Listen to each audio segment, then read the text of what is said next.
We're here at our final day in Grand Island, and it has been just a fantastic week at the National Junior Angus Show. Great facility, great weather, but just an incredible set of kids.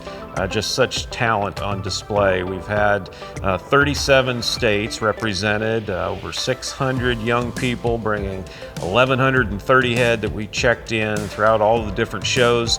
The Bred and Owned, the Owned, the Phenotype Genotype show. We had a great carcass contest and the speech competitions, the photography, salesmanship.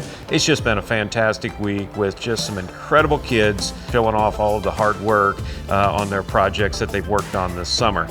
All really kind of culminated last night into our closing ceremonies where a lot of awards were handed out, a number of scholarships were handed out, and then the final event of the evening was the announcement of the new 6 young people that were elected to our National Junior Angus Association Board of Directors. And what a great set of young folks that went out for the board this year. I got to listen to every one of their speeches, and such a talented group of young folks, and my congratulations to all of those young folks, in particular the 6. They're now going to be wearing those green jackets. Earlier in the week, I actually got the chance to be up in Calgary for the Beef Improvement Federation. That, of course, is an annual event where really folks that are interested in beef cattle genetics from all over the world really assemble. This year, again, being up north in Calgary, it definitely had a more international feel to it, but there was over 350 folks that were there in attendance for the BIF meetings. One of the highlights always is the announcement of the Seedstock and Commercial Producers of the Year. This year, our very own 44 Farms of Cameron, Texas was bestowed with the award. Congratulations to Bob and the whole crew there at 44 Farms.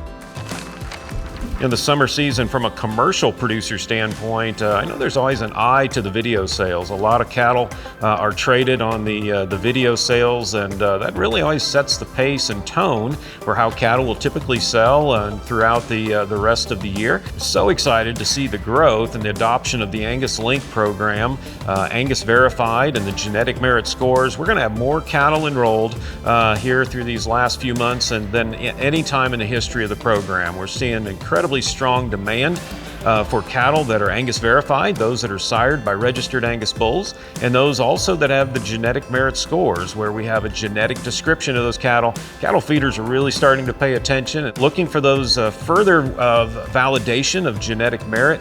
With these super high feeder cattle prices, it's almost a risk management strategy that they know they're buying those very best Angus sired cattle.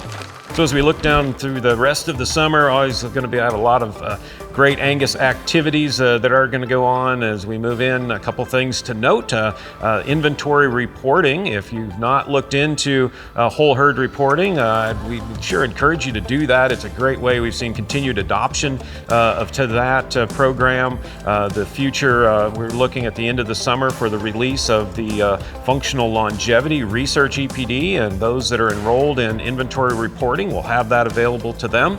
And then a little further down the road, we look to the Angus Convention. Of course, in November this year, we're excited to go as far east as we've ever gone in Orlando, Florida. Registrations and all of that information is available at angus.org. So we'd encourage you to check that out, see what that great agenda is looking like, and hope you can start making some travel plans to join us in Florida in November.